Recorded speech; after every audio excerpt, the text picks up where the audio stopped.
Good morning kabisdak. Sa karon buntaga nagkabas ko kahoy sa area ni Amber sa balay siyang mama. Gahapon grabe ang bagyo. Kusog kayo ang hangin.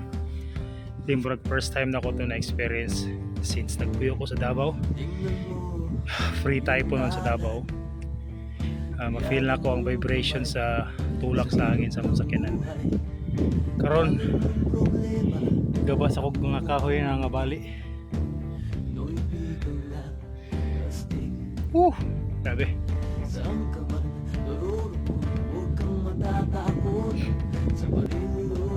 Muna tagabas. Karon buyod na punta sa kahoy.